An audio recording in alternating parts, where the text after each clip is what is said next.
Hey, good afternoon. Tom Stewart here. I'm with Liz Trotter, and our guest today is Derek Christian, Smart Business Moves. This is Wednesday, December 8th, Right. 2021. It is. Can you Yep. believe how many days till Christmas? Not enough. Oh, yeah. Not Not enough. enough. I'm with Derek. 2 weeks and a couple days. So what? 17 days. Yep. That is not enough time. You're right. I'm gonna be out of town for one of those weeks, so I'm just like, feeling a little stressy. And But somebody you know what? asked me today. I had somebody ask me to how I felt about Christmas, and I know it's not cool to say, well, I don't like Christmas, and it's not really I don't like Christmas. It just gets in the way of things that are really more important that I should be doing, and I Tom, I don't think Now you're I making can't it talk to better. you anymore because Christmas is like my thing. I I get do very love into it. it. Derek, Derek every single is. time I buy one of those little animals that move, I think of you. I was just sharing with Laura that I have 42 boxes of Christmas decorations. Oh my God. And you're not talking like little boxes. No, You're I mean like talking moving like boxes. crates. Yes. Yeah.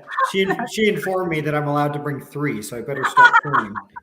So, Well, but- I have 6, and I thought that was a lot. no, my family's got a long running tradition that we got a Christmas decoration every year from our grandparents, but it goes back multiple generations. So I've got my great grandmother's stuff, I've got my grandmother's stuff, my dad's stuff, my stuff. So yeah.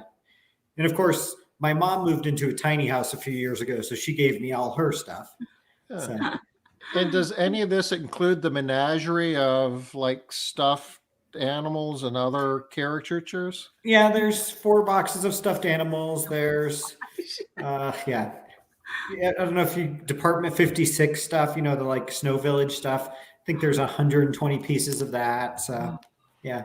Wow. Well, It's- you could make some money selling some of that stuff for sure. It's quite the setup. So yes. Yeah. Since you're only taking 3 boxes with you to Colorado, looks like you're gonna be making some money.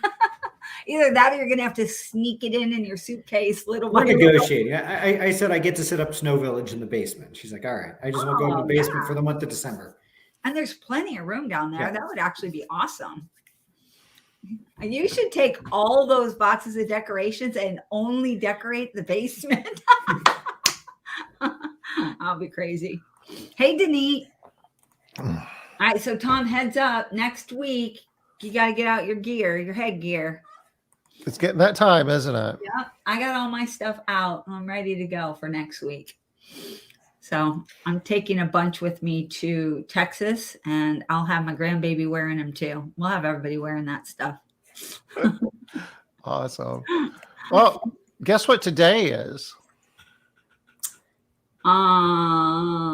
What's this called again? You always tell us. It's the JOLTS report, JOLTS. Job Openings and Labor Turnover report. And this number right here basically is the number of unfilled job openings in the US. And this doesn't have the number of people looking for jobs, but basically there are more job openings than there are people even looking for work. And this number is almost the record. The record was set in July, and this goes back to like 2000. They started doing this. Over the last 20 years, this is the highest. And Wow. I've been reading some numbers that suggest that this number, the number of people coming back to the workforce, just isn't going to happen. Yeah. Yep. So- Makes sense. I know a lot of people that aren't going back to the workforce. They just don't see the need. And that's not the plan. Yeah, there's a lot of demographic issues just in terms of, the boomers are, getting older, and the reproduction rates aren't as high as they used to be. And I mean, there's just a lot of factors at play that fewer people are going to be in the workforce for the foreseeable future. Well, Tim has been crabby the last couple of days. For anybody that knows Tim knows he doesn't really get crabby. He gets crabby like twice a year normally. But he's been ridiculously crabby the last 3 days. And he went to Taco Bell. I think it was Taco Bell. And they got his order all wrong. It was all jacked up. And all he could say is, I can't wait until they get those robots. Why can't they replace these people? It's got to happen faster. I was like, honey, please do not rant and rave about that anywhere except in our kitchen. Okay. Because that is not going to be a popular thing to be ranting about. Yeah, they just actually sent out a big newsletter. One of the alumni of the high school my daughter goes to just got $7 million from Kleiner Perkins because he's got a chef's robotics company to replace people in the kitchen. Oh, okay. What's coming? Yep. It's got to come. No choice. If people aren't coming back to work, what are you going to do? Right? It's got to happen. And it makes sense. They're going to hit those minimum wage jobs. So respond to that survey that sent out. I will bet that number is actually higher due to overwhelming. Yeah. I would not be surprised. Would not doubt it. Yeah, I wouldn't either. Yeah, good call. But that's not what we're talking about with you today, Derek. What are you on Smart Business Moves? What are you going to share? We're going to talk a little bit about business planning and strategy for the next year coming ahead. Everyone's wrapping up and kind of looking ahead a little bit. That's a great coincidence because budgeting and planning is what we're doing this month on Smart Business Moves. So really, you plan your guests? No. Good job, Derek. Good job. I'm glad you're going to talk about what we're talking about. Well, you guys know that our planning leaves much to be desired. We could do a much better job of planning. We tend to go into the month with like half of our slots booked. And then we're like, who would be good? Who do we like? Who makes a really good guest? So we just want to, we want to be agile. We want to be able to like adapt when things happen. And so, but if you're getting an email at the last second, you should take it as a compliment. Because what that means is we think you make a great guest and that you don't need to prep and that we're good with whatever you bring. Even if you don't have time to prep, we know it's going to be good. So for all you people that are getting that last minute email. I was chatting with what I hope to be one of our guests on the 27th of December. And the response was, you guys are working over Christmas? And it's like, Christmas is Saturday. Monday's a work day. Yeah. And the Wednesday. Evidently not for everybody, though. Well, we are doing in strategic success groups, we have this big thing that we do once a month. It's called Forum. And it's like a deep dive on a company. It usually lasts about 2 hours. And we're doing one on somebody's company on the 23rd. I thought, oh, wow, that's getting close to Christmas. Is everybody going to be okay? Not one person.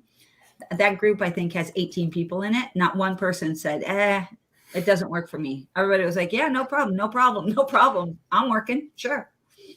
Well, I feel like that's kind of the way the people that are really working it. So, apparently not our guest, though. Our potential guest. Well, we're negotiating. I'm holding out hope. So, Derek, I know that work for the right amount of money. Derek, it's. I mean, I can talk on almost any topic if the pay's high enough. We're here to give. I'll be working that day. It's just a matter of for who. No, just kidding. We're here to give back to the industry. There's no money changing hands here. Believe me. But Derek, if you want to give us some money, I will accept money. That's fine. For Bitcoin. No, I don't want Bitcoin. Send your Bitcoin. Is it still declining? It was diving last I saw. I took a dump this weekend pretty hard, and it's kind of been floundering around 50. Going to be interesting to see what happens with all that in the long run. Yeah.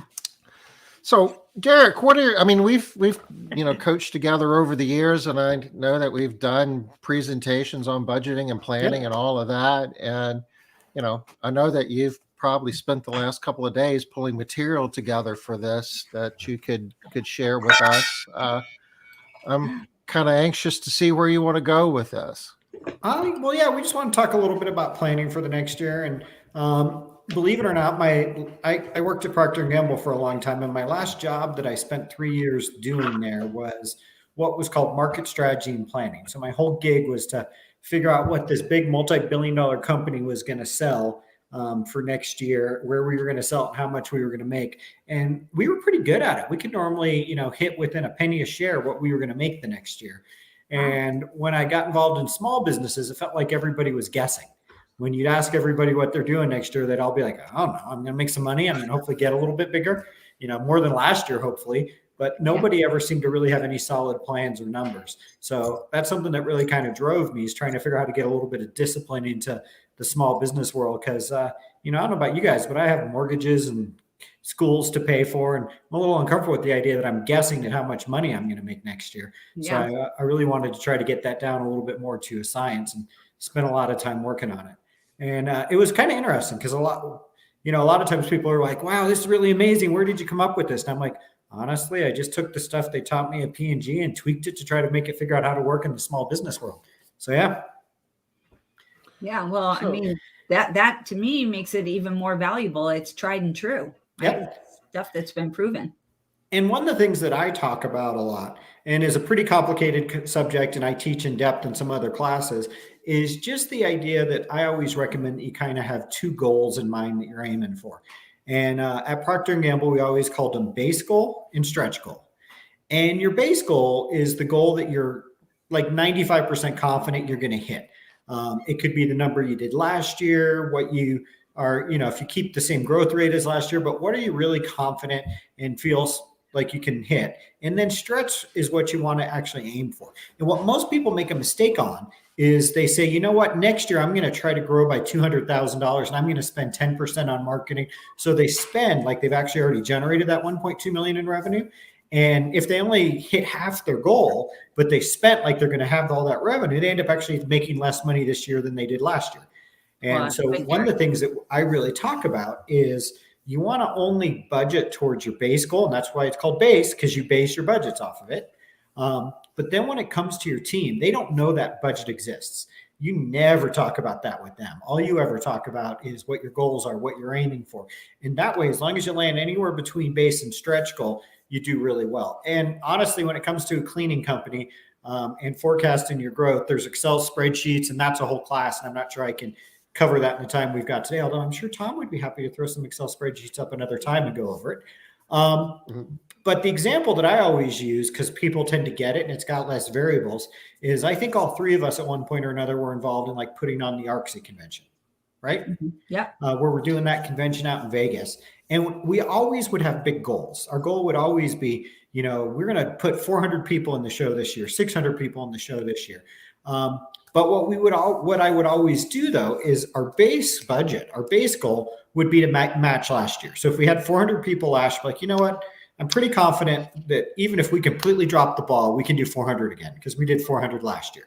Yeah. So when we would make our budget for that event and figure out how much we could spend on food and marketing and speakers, we were using the number of 400. Now we would be aiming to get 600 butts in the room, 600 people there. So all of our marketing, all of our goals would be driven on that. And it was always hysterical to us because we would miss our goals sometimes and hit 500 people, but everyone in the trade association would be like, this is great. It was the most profitable event ever. But the reason why is because we would spend and act like we were aiming for 400 when it came to our budget, but all of our business goals and everything were aimed on 6.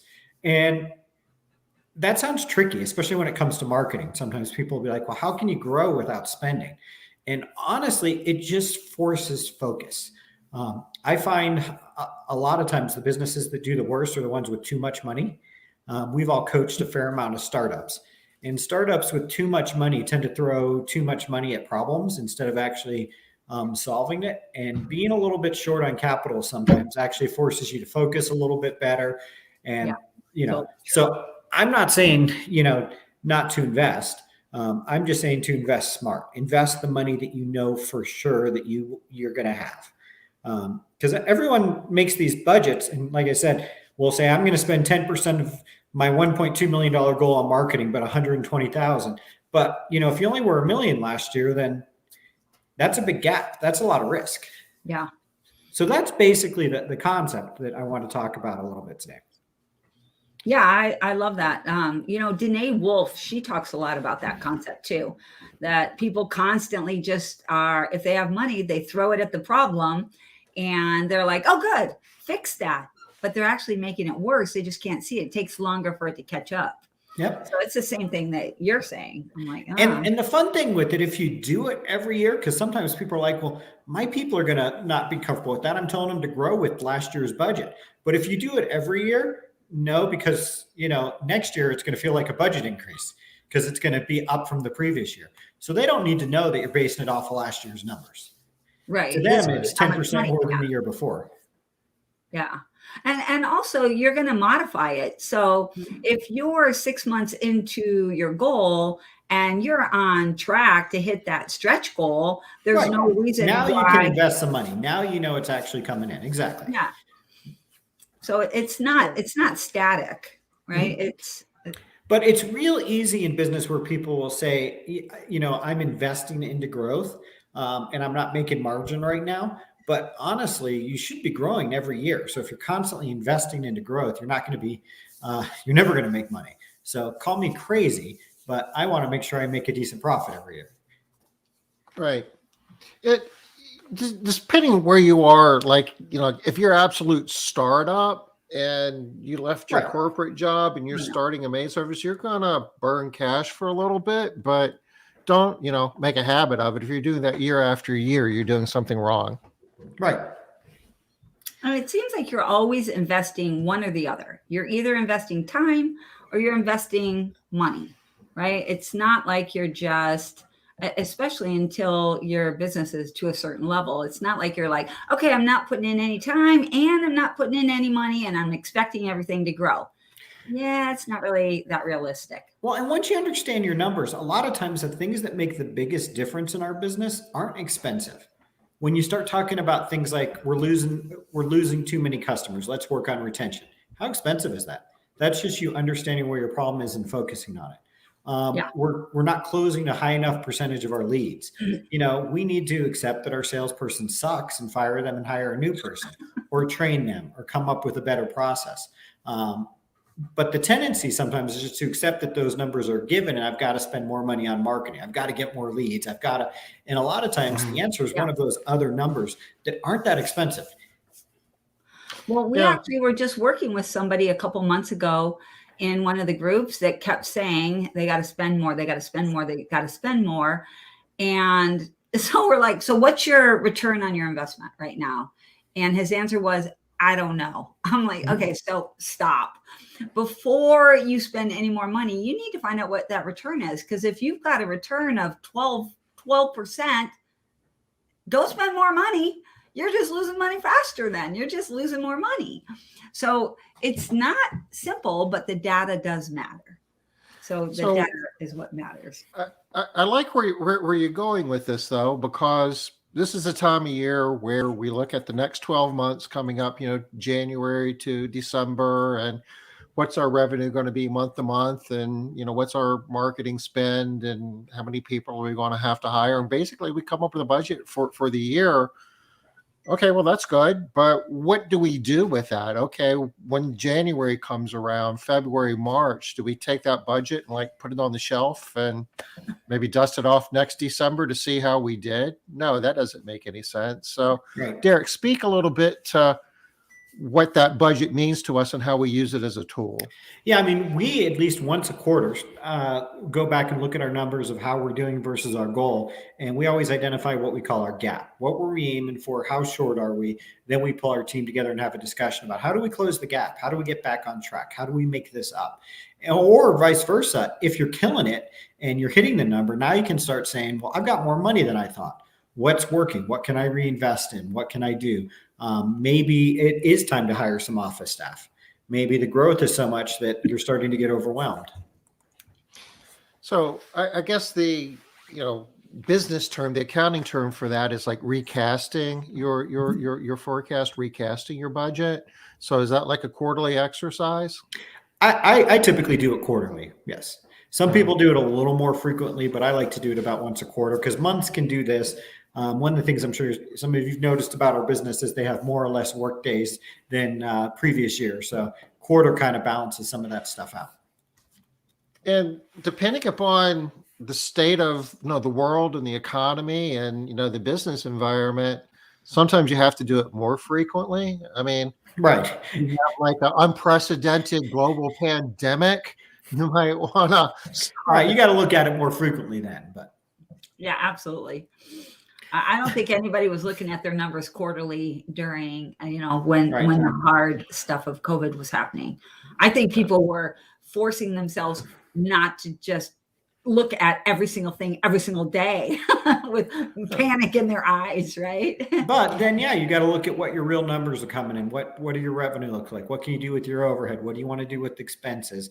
And I think we all had an experience for a while there that our phone was ringing so much that we were able to basically cut our marketing for a while. Most of us did.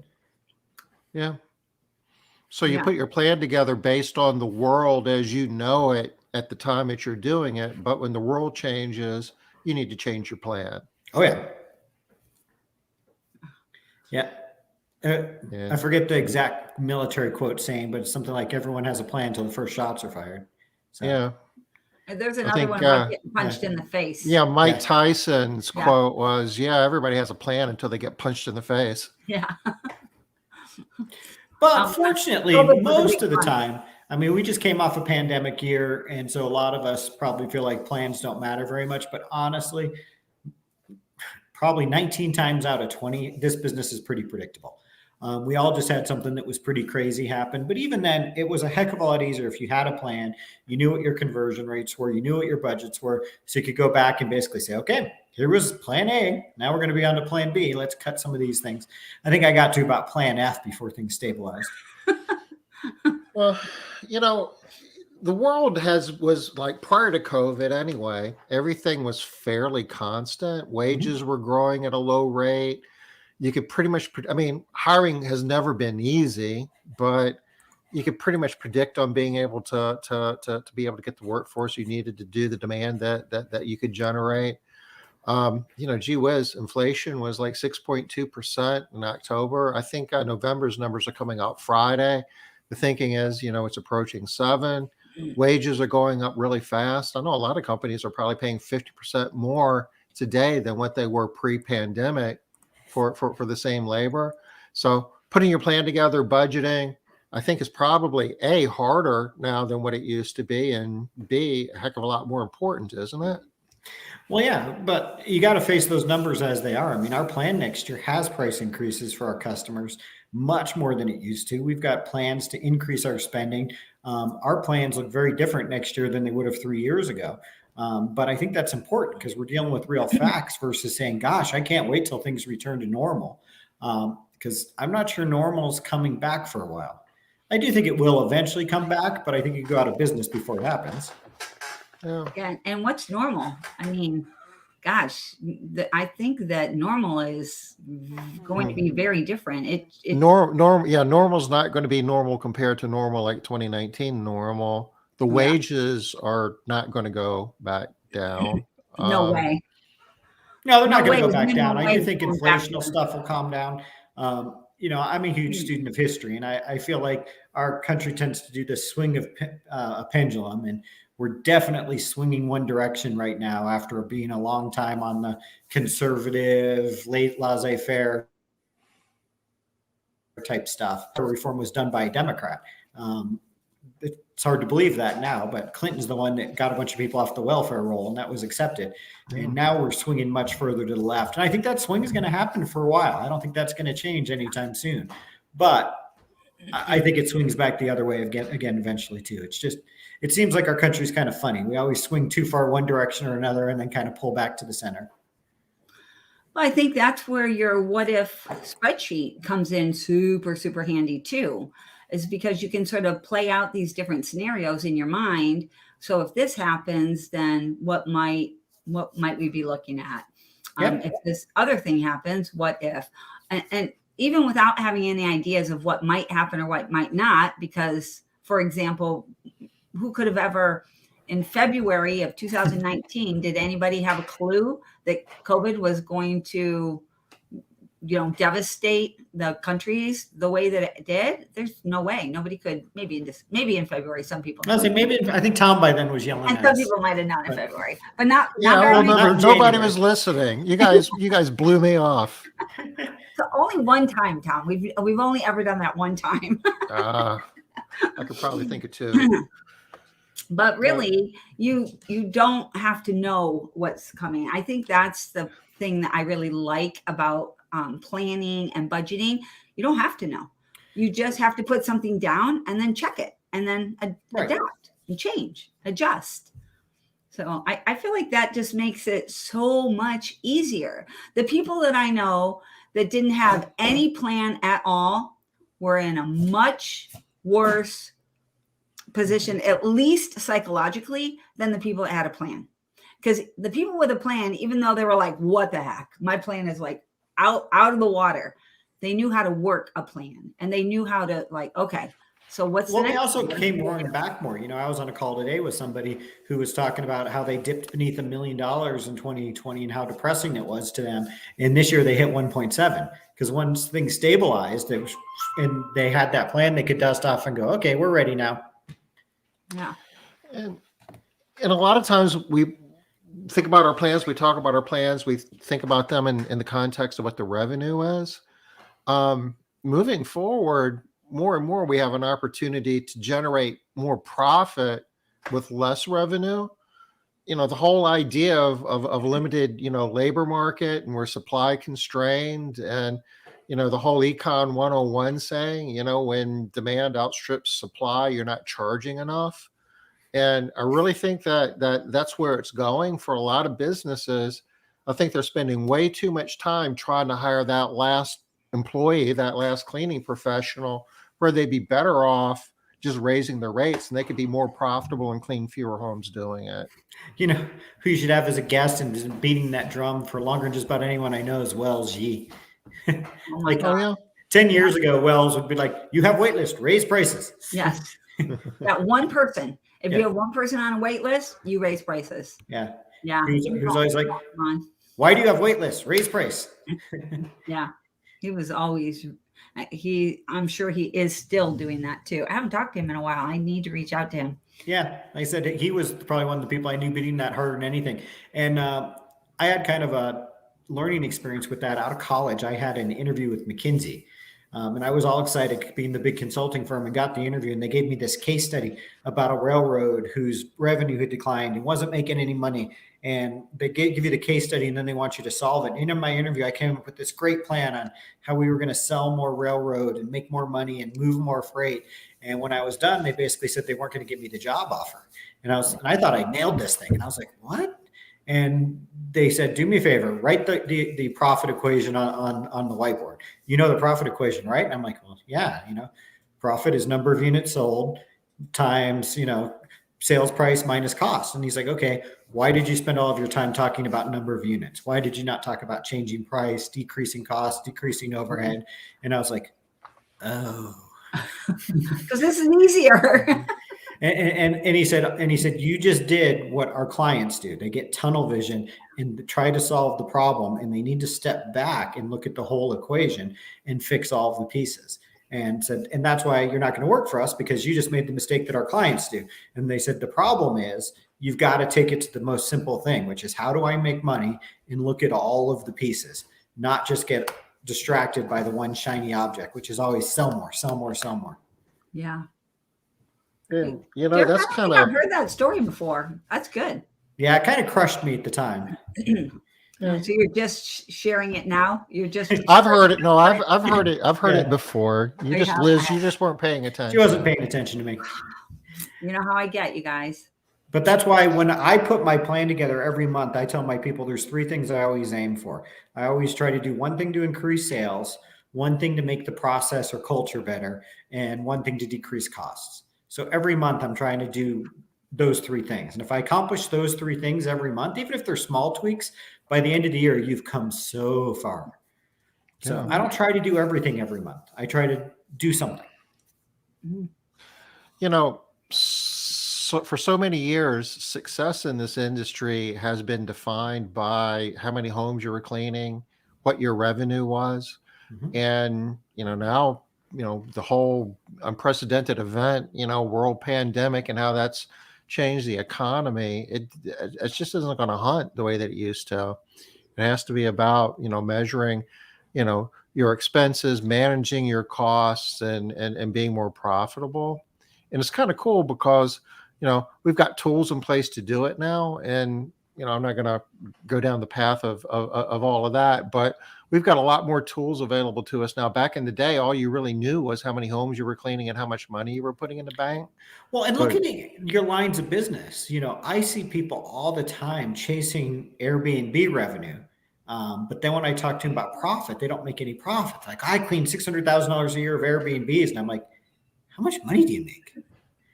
Well, I made $50,000 last year. I'm like, oh, oh, that's painful.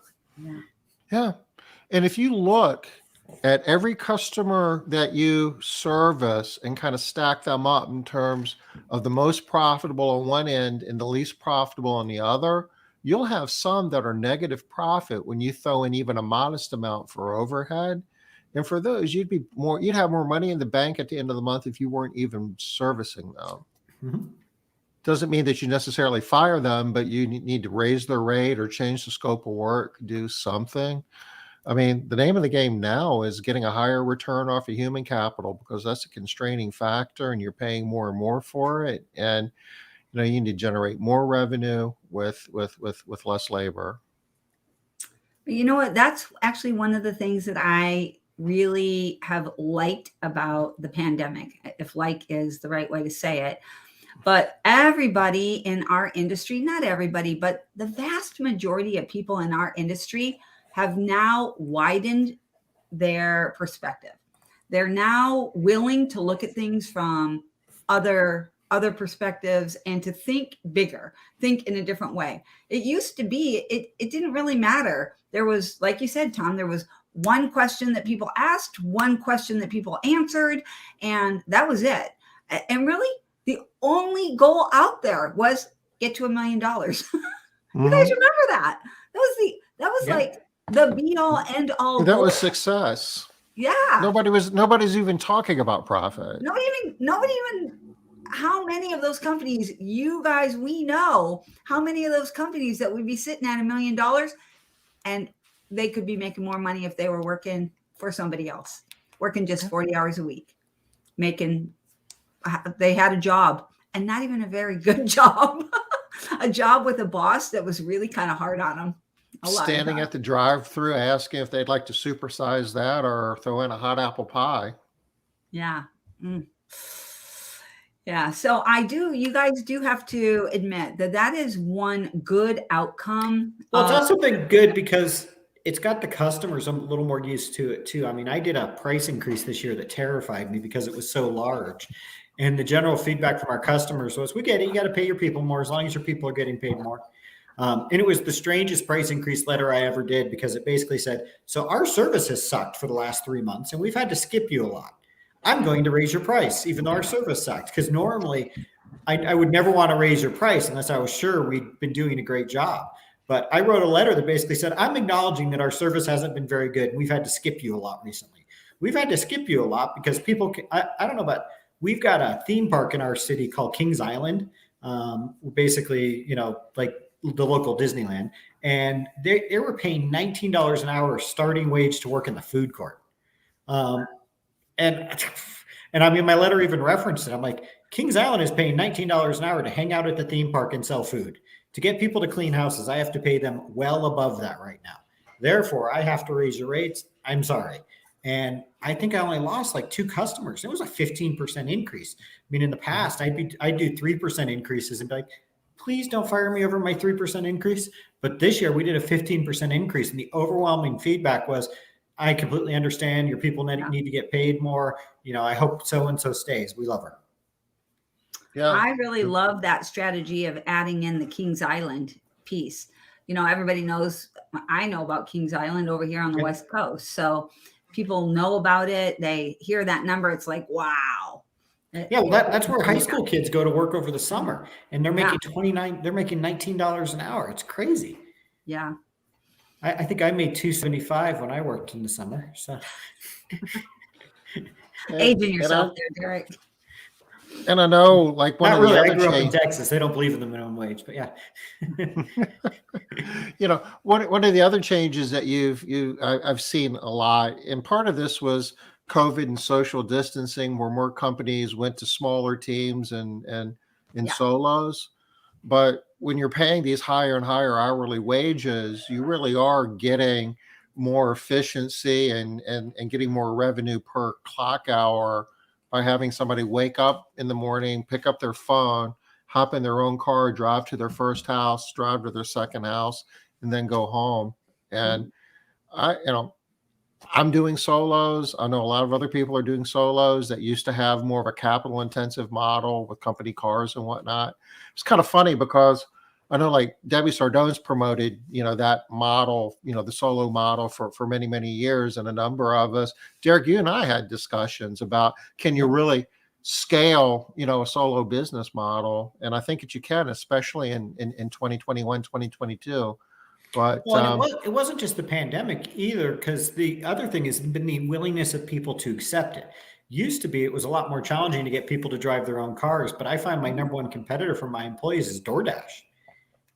Yeah. They're like, That's a can good I point. make more money cleaning houses for you or delivering food, both on my own car, both with my own gas? So. Yeah. Good point. I had forgotten that happened at exactly the same time, where people got used to using their own car. Right. They were able to do TaskRabbit, DoorDash. Yeah. I mean, all of those services, there's a ton of them. Uber, they all are basically, I'm going to drive around. In fact, what'll be really interesting is when Uber takes their self-driving car and rolls it out, and how many people that's going to displace. Yeah, that's all of these big changes like this have lots of little ripple effects that you don't even notice until later. Just that actually right there is a perfect example of that's not something that we anticipated happening at all.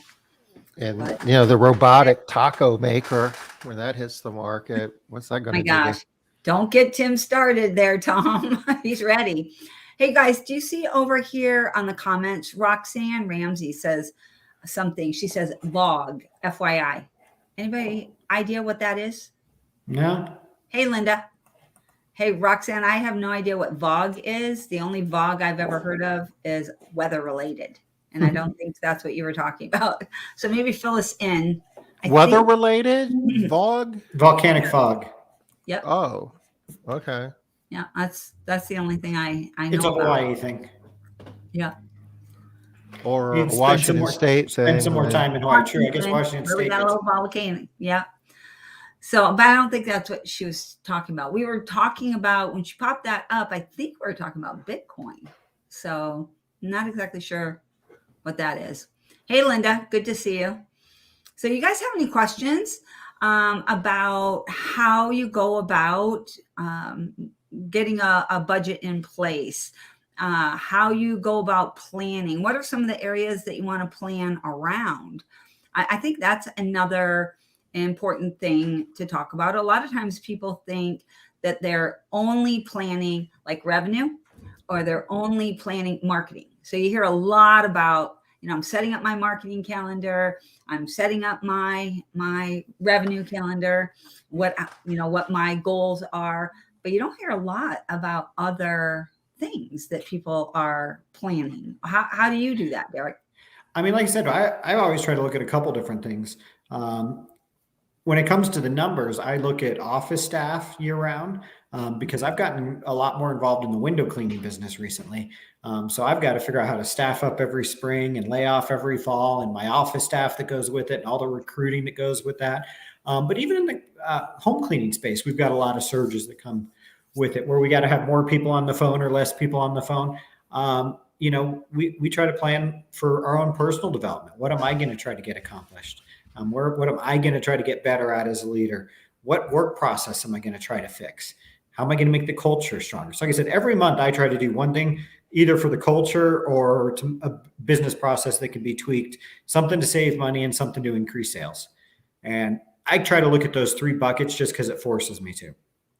It forces me to go, it's not all about the sales, dude. Let's think about some other stuff. Because we have to. We're not going to get that job again. And honestly, sometimes it's small. It can be as simple as going, why are we still paying for Adobe Acrobat every month? You realize that's $30, but you're like, hey, that's $360 a year. If I do that every month, I've got $5,000 in my pocket. And sometimes it's a much bigger savings, like switching software platforms and trying to figure out how to reduce a role in my office. I remember when you did that with Maria, when before she was. So Sharon now says VOA, FYI. Okay, Sharon and Roxanne, we have no idea what VOA, or maybe you guys do. Do you guys know what VOA is? No. We don't know what VOA is, and we don't know what VOG is. I like the FYI, but it's not FYIing us. So give us a little bit more info. But I remember you did that with Maria, Derek. This was before she was going to sell her business. Mm-hmm.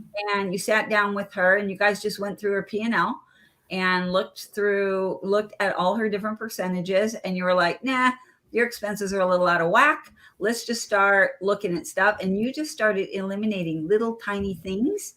And I remember at the end of like 3 months, she was like, oh my gosh, I'm so much more profitable now. And I don't really even miss any of the stuff that Derek got rid of. So, yeah. And I mean, it's interesting because once again, there's always somebody that'll sell you something, and there's a lot of good services out there. So I don't want to knock them all, but there's getting to be this mindset a little bit in our industry where I'm seeing everyone want to outsource everything. And God, that gets expensive, when you pay your payroll company, when you pay your bookkeeping company, when you pay your recruiting company, when you pay, all of a sudden, there's not a lot that you're not paying a monthly fee for anymore. Do you think it's just some desire to outsource yourself out of a job that don't get me wrong, it can make sense in certain instances.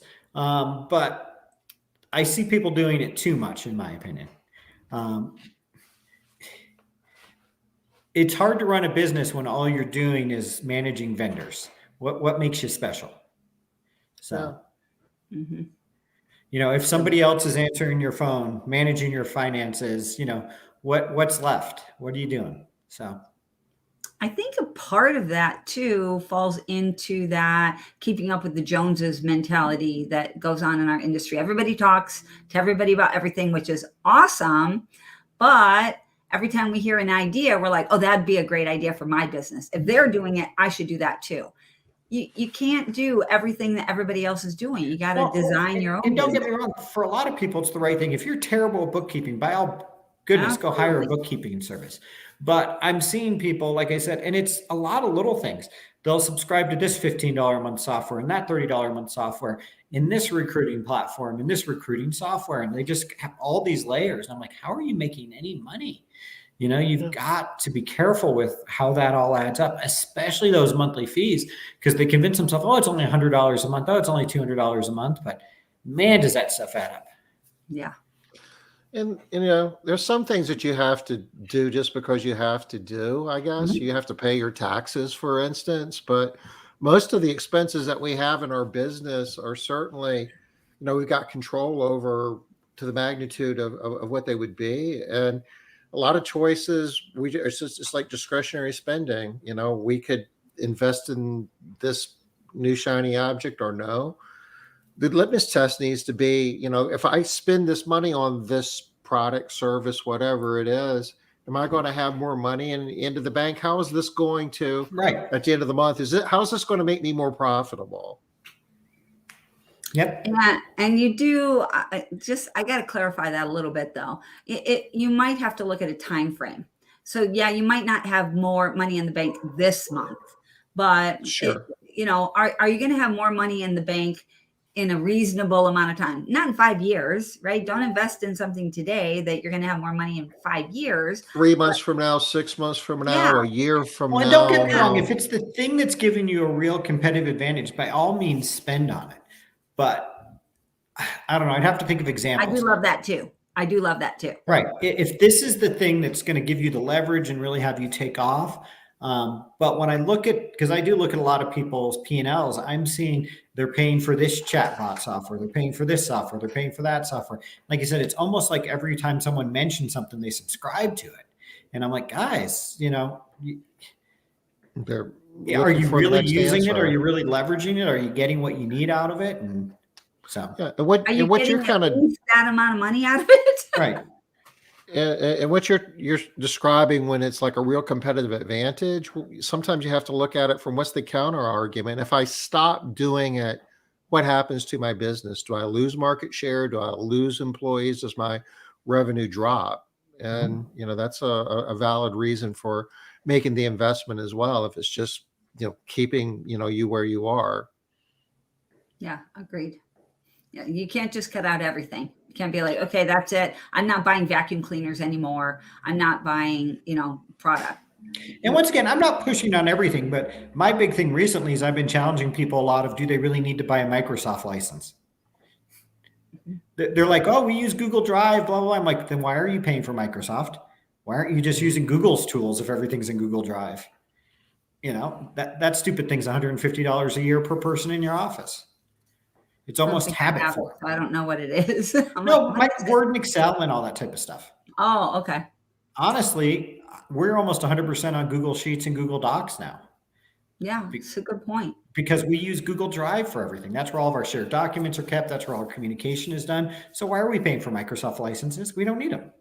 So that's the stuff that, like I said, if it's core, if you're an online company, you get lots of leads off of your chatbot, great. If you have a chatbot on your website because it's pretty, and somebody else has it, and my question is, how many leads are you actually getting from it? Yeah, I think that bottom line question of, am I going to have more money in the bank with this? Great. If I'm not, why do you have it? Well, a lot of the software companies are really good at nickel and diming you, where they're like, oh, and I paid for the forms upgrade, and I paid for this upgrade, and I paid for that upgrade, and I've got advanced mapping. And I'm like, do you use any of that? Because a lot of them don't use it. Yeah. And this kind of ties back to where we started the discussion with the whole annual planning process. We talk about budgets and planning, but there's a planning part of that where it's identifying what objectives are and what your strategic goals are, and make sure that you're putting your time and treasure in the things that are in alignment with your strategic goals rather than the things that just kind of pop up and look cool. That's one of the risks of running your own business, because oftentimes there's no accountability. You're kind of left to your own devices. Well, it also changes. I mean, 5 or 6 years ago, the chatbot on our website the chat feature on our website drove a lot of business. We used to do a lot of business on chat. It's almost irrelevant now. Almost no one uses it. I think consumers have really burned out on it. I think it's because of all those stupid chatbots where people caught on, they weren't talking to any humans, that people don't want to use the chat feature anymore. Yeah. But there was a time, I guess around 5 years ago, when I was working with Blue Skies, I'd have 3 and 4 chats going with customers all over the country bidding for jobs. Now I'm lucky if I do 2 or 3 chats a month. I remember there are articles written that, email was dying, and all transactions were going to be happening through chatbots. That never really happened, did it? No, I think the chatbot killed chat. Like I said, it used to be great on my website, but I wonder, you guys, I wonder if there's going to be some tweak to it that's going to bring it back, just like with the QR code. The renaissance of the chatbot. Yep. Could be. Yeah, I know. We all thought QR codes were dead. That's true. That was a joke for a long time. Since dead. Yeah, that there was no way they were ever coming back. So usually they come back with a twist in some new way that makes them like, oh, that's all that was needed there. And the chatbots are flawed, but I feel like they could potentially, there's something there, because people still want that speed that you can get from the chat. I mean, that's why chat used to be a big deal to us. People be at work and they wouldn't have to be on their cell phone being heard, talking to a cleaning company. It could look like where they were working when all they were doing was booking a cleaning. Yeah. But they got frustrated when when they stopped behaving like humans and stopped using it. I see Tom pulling some stuff up in the background, you guys. He's going to what you're describing is been well documented, this whole adoption curve where some new technology comes out and there's a ton of excitement and, but then it just, the technology's there, but we don't know how to deploy it. We really don't know what to do with it. And Yeah. then it kind of drops and then people kind of figure out how to put it to work. And I kind of laugh because we did the Disruptive Innovation Summit at a convention, an ARCSI convention in Orlando. So When many was years that? Was that 2015 maybe? Does that sound Maybe right? some while ago, yeah. Is that all? Yeah. I was thinking more like 13 or 14, but maybe that's right. Yeah, and it was like a one-day event, and we were talking about HomeJoy and kind of did a breakdown of their strategy and Handy, and we thought the virtual maid service was going to drastically change how we do business. And HomeJoy, they went out of business, and Handy's around, I guess, but they're really more about being part of Angie's and that whole thing now. We're still standing, but a lot of the technologies that we talked about in terms of like the online booking and the automation tools and all the tools that were enabling this, set the high expectation, we're starting to see those becoming more and more relevant in the workplace, inside of our businesses. So I think we were right back then. We were just here on the curve, and now it's starting to happen. And same with QR codes, and maybe chat on the website is down here somewhere. But I agree with you, Liz. I don't think that we've seen the last of it. No, Yeah. I don't think so. I'm just saying you got to be careful because where 5 years ago that buying the super high-end chat cycle might have made sense, it doesn't pay off right now. Well, so that might be that's your something we point, cut. though. Your point is that you got to keep evaluating it. Yep. Go in, check it out. That's the whole point of annual planning, is check all of that stuff. What do you need to change? What can you get rid of? What can you add? And we were talking about 1 year plans, but I do think it's important to kind of keep an eye on what's coming longer term. And dating myself again, but I lived in California, 1996 through 1999, the first .com boom. And I remember when the bubble happened and everyone's like, see, that whole internet thing was overhyped and retail's not going away. Yeah. Same that thing. was wrong. Same thing. Yeah, Well, we that's kind of that. overhyped It it. We but said they it was come coming back. too quickly, but it still came. It just took about 10 more years than the 20-year-olds that thought it was going to be back in 96. Yeah. Yeah. And we have the same thing coming with independent contractors. Mhm. No, they're like, we got the same thing that's going to happen there. The laws are going to have to change. Things are going to happen, but I personally think there's going to be a swing against independent contractors pretty soon. No, I think that there's been a long swing against it for a long time. And then because it's been so hard to do it, but I think that we're going to get a harder push for. I don't know. I think we'll see. I have a feeling that there's a strong push to the left coming right now. And I think the whole independent contractor model is going to be under a lot of pressure in that world. Or maybe some new version of it's going to pop out because always a new version. Right, because people like the freedom and stuff of it, but it's not going to be what it used to be. People are going to want their insurance, they're going to want their days off, they're going to want their benefits. Agreed. So I think this whole let's have independent contractors so we don't need to pay them anything is going away. Yeah, I agree with you. I don't think that's coming back. No. I think if nothing else, there were a lot of unemployment claims. A lot of unemployment money was going out to ICs that employers never contributed to. I don't think they're going to let that happen again. I think that there was a lot of light shined on the independent contractors during COVID. People were looking at it completely different. People that were expecting to get their PPP money, and there was just a lot of stuff happening around that. Let's see. What's Robin saying here? He wants to know if we factor employee retention in our revenue estimates. I mean, I build employee retention in my annual plan because that's important for me as far as knowing my staffing planning, how much I'm going to spend on sales and training and everything that goes with it. Employee retention matters as far as sales, but I don't think it's the number one driver. if your training's good, the employees aren't, I wouldn't say interchangeable, but that whole idea that there's only one person they let in their house should be going away. Yeah. But employee retention makes it so you have predictable labor forces, don't have to skip customers, have short-term availability. So staffing is definitely part of my plan, and retention is part of my staffing plan, if that makes sense. Yeah, absolutely. Higher turnover means I've got to train more, I've got to recruit more, I've got to have more Spend people in the more. pipeline. I've got There's to. just more of everything goes out. And you see that in your budget and your actual P&L, it drives your cost up. I mean, it brings your revenue down. I mean, it has a negative impact in many ways. Mhm. And then, I mean, this is an example where sometimes spending more money, at least more money per person, per trainee, can actually save you money. So, I mean, that's kind of the tricky part about this. You don't want to spend money that's not going to get you a return on investment, but sometimes the idea of I'm going to do the lowest cost whenever I can, a lot of times that drives you to a position where you're not being profitable either. You got to spend more. You got to, sometimes, I think we've seen this, you spend more on training, you actually reduce your aggregate training cost. Yeah, absolutely.